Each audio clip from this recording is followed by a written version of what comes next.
Hey gun people, gonna did a couple horsey videos, so I'm gonna do a I'm on screen here. I'm gonna do one on what information do the cops have on you? So I got a question about, should I give a social security number, or if a cop asks for your social security number, do I need to give it to them, or what information do they have on you? Look, here comes the wind. Sorry. Can't help it when the wind blows. The cops have all the information they need. If you think the cops don't have information on you, you don't get it.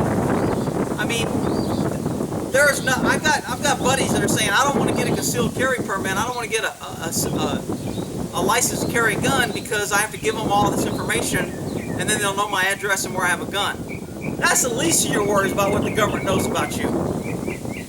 The government has all the information that you've ever written down and given anybody. People be like, well, no, they don't. There's no way. I'm telling you. The government has it. Now, when you apply for a driver's license, give it to a government agency, you got to put down your social security number. Most states require a social security number to get your driver's license. Then you have your date of birth, your address, where your mail goes, your name, full name, height, weight, sex, all this crap. So that goes in a database. Then when you register your car, you have the car, the make, model, who drives it, insurance information, who's insured, and where the car is registered to. So that's another database. Then when you file your taxes, you have to put how much you made, your bank accounts, how much interest. Everybody that paid money or paid taxes goes on your IRS when you file your taxes. People go, well, I don't file taxes, so I gotta go. If you got a job and you get a W-2 and you're working and you're paying taxes, then they know where you work. They know your employer information. They can go to your employer and get your application, who you put down as next of kin. When you apply for credit, if you buy a car and you apply for credit, when you apply for credit, you give your next of kin. You give 3 people that's known you for 25 years. Most people give relatives. You give where your home address is in case where the car is going to be kept, in case they need to repossess it. If you buy a home, you've got to give all this information, where your money, your bank account, how much you make, your W-2. All this information. And people are like, well, that's a bank, that's not the government. The bank is the government. Okay? So as a cop, if I want information on you, I've got anything I want. Okay? I can run your name and date of birth. Once I get your name and date of birth, I can get a driver's license. Once I get your driver's license, I can get your address.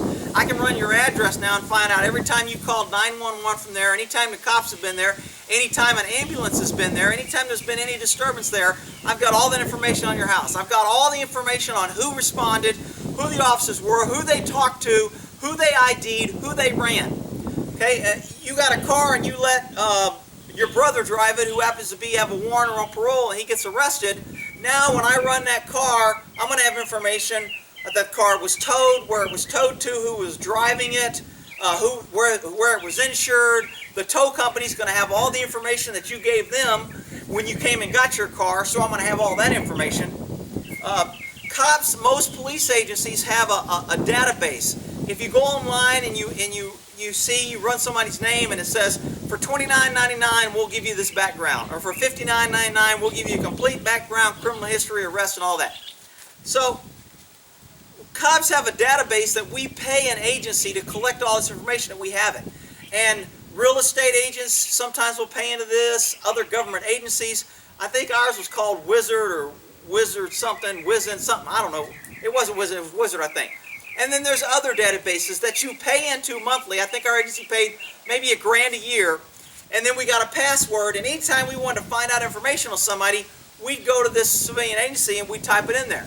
And we would get where you live, who your neighbors were, what their name was, what cars you have, what loans you have, where you've applied for credit cards, your next of kin, where you were arrested, who you put for, who bailed you out. I mean, there's all kind of information that's a civilian market just collects.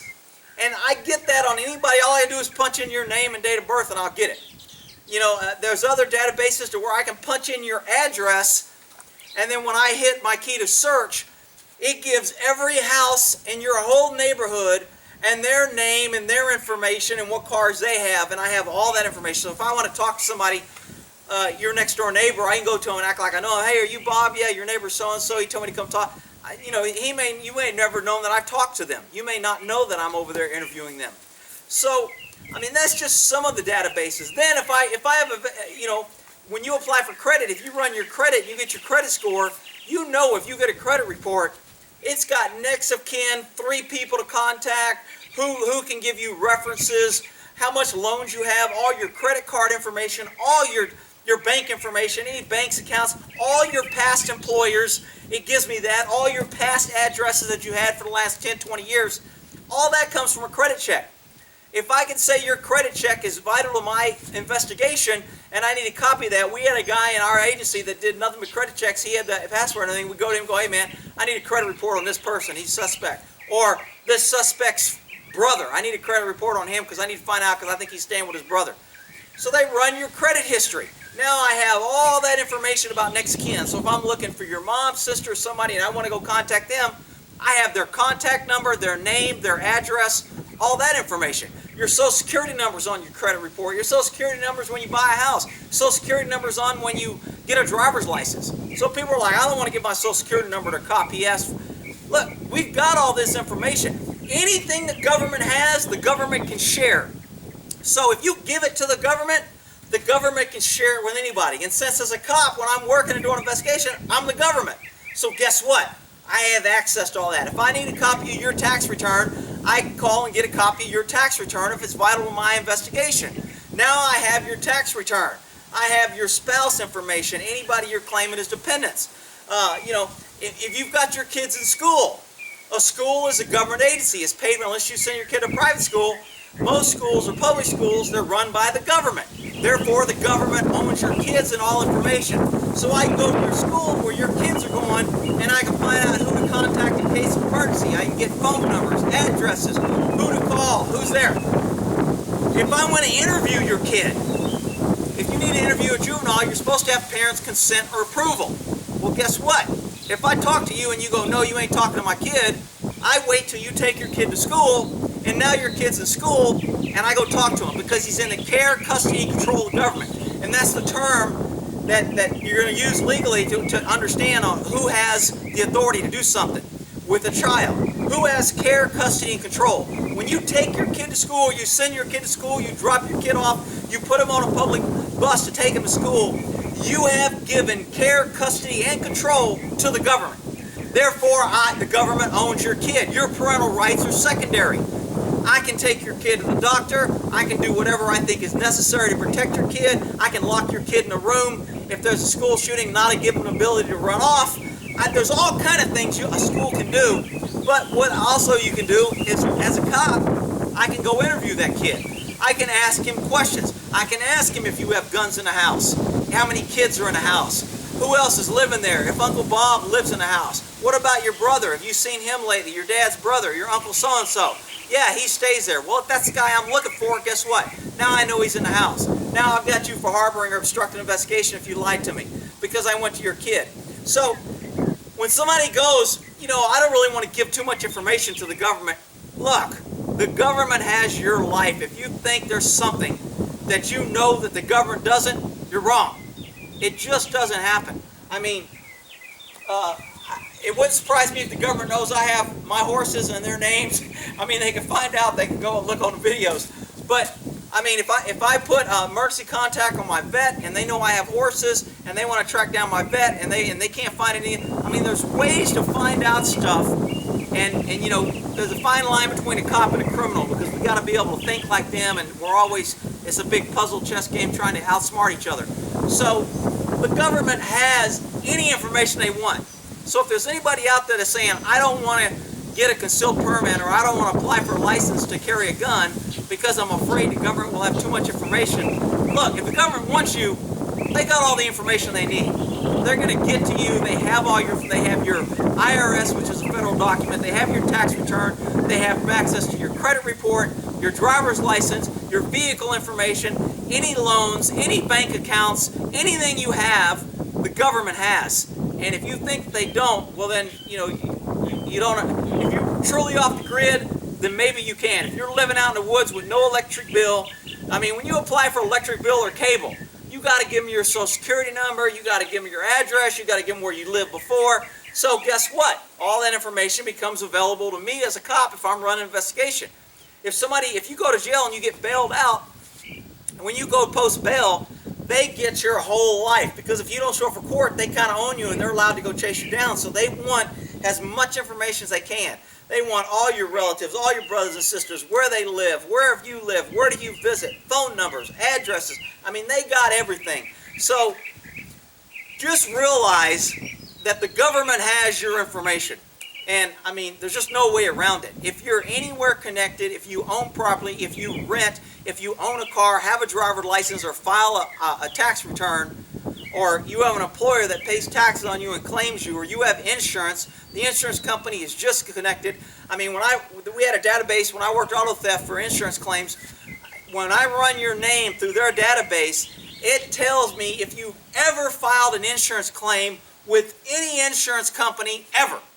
So it automatically pops up every insurance claim that you've ever filed, and I can find out if I'm running a case on you're stealing cars, you're switching VINs, you're reselling them, you're doing false insurance claims, or you're faking accidents, you're getting hit, you're filing with chiropractors and all that. If you've got any type of licensing through the government, chiropractor license, doctor's license, professional license, x-ray technician, real estate agent, if they require you to get a government license, guess what? They have all your, and he wants me to scratch him or he's moving out of the sun. They have all your information. So any licenses, if you're an attorney, the state bar has all your information. Your information is out there. So I mean, I hate to break the news to you, and I got a question about a guy and a social security number, and I get it other times. Why do they always ask your date of birth? I don't feel comfortable giving them that. You ain't giving them nothing they ain't got.